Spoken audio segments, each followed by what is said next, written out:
de chacun de nos partenaires qu'il soit loyal avec nous.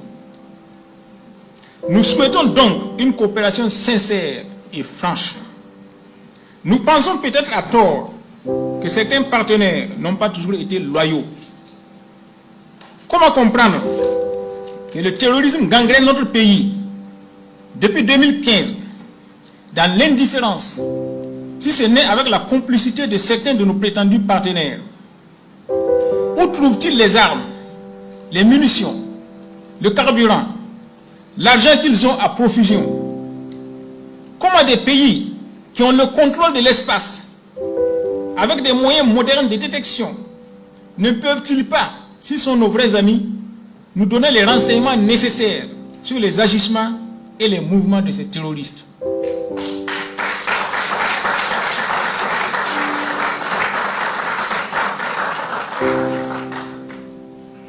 C'est alors que la question se pose. N'avons-nous pas été jusque-là trop naïfs dans nos relations avec nos partenaires? Sans doute. Une introspection s'impose. Nous essayerons autant que possible de diversifier nos relations de partenariat jusqu'à trouver la bonne formule pour les intérêts du Burkina Faso.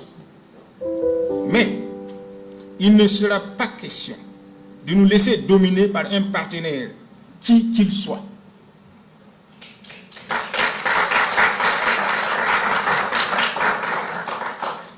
Dans la lutte contre le terrorisme, il revient aux Burkinabés et à eux seuls de défendre leur patrie en danger, avec bien sûr le soutien bienveillant de tous ceux qui voudront nous accompagner.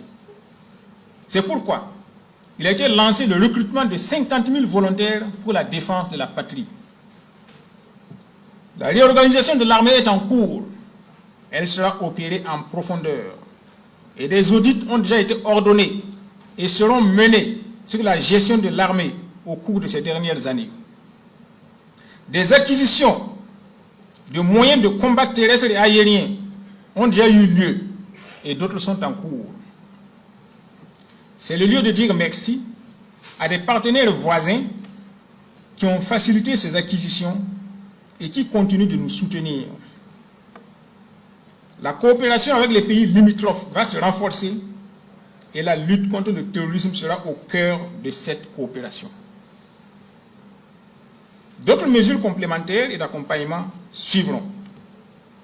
Nous restons convaincus que les Burkinabés sont en mesure de défendre leur pays pour peu qu'ils aient l'encadrement et les moyens nécessaires. La situation actuelle révèle la fragilité de nos États pris isolément. Nous sommes donc convaincus qu'il nous faut encore et toujours oser inventer l'avenir. Certains de nos prédécesseurs, comme Kwame Nkrumah notamment, ont souhaité la mise en place des États-Unis d'Afrique. D'autres, comme Léopold Sédar Senghor, ont voulu commencer par un regroupement des anciens pays de l'Afrique occidentale française. Cela a donné naissance à l'éphémère fédération du Mali. Les mentalités peut-être n'étaient pas préparées. Peut-être faut-il aussi questionner les méthodes. Ces échecs ne doivent pas être pour nous un motif de découragement. Avant de bien marcher, l'enfant tombe plusieurs fois. Nous pensons que notre jeunesse est plus instruite et mieux formée pour comprendre les enjeux actuels.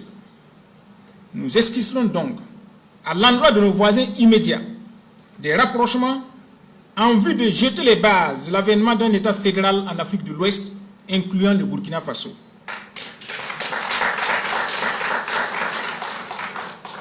Nous ne sommes pas sûrs de réussir. Nous aurons au moins essayé. Osons inventer l'avenir. Excellences, Mesdames et Messieurs les députés, les chantiers sont immenses et urgents. Ce que le temps de la transition ne nous aura pas permis de réaliser, nous osons croire que l'équipe qui viendra après s'inscrira dans la même dynamique pour parachever la construction du Burkina Faso nouveau.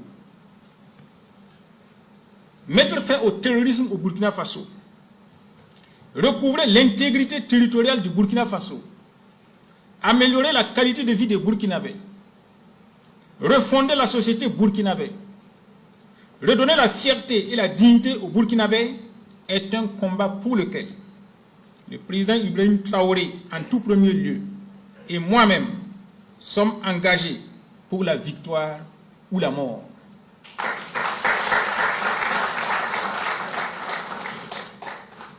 Martin Luther King Jr. disait qu'une personne qui n'a pas trouvé un idéal pour lequel il veuille bien mourir a perdu le sens de sa vie. Notre idéal est ainsi défini. Nous pensons que nous pouvons y arriver dans un mouvement d'ensemble, dans la paix et la fraternité. La patrie ou la mort, nous vaincrons. Je vous remercie.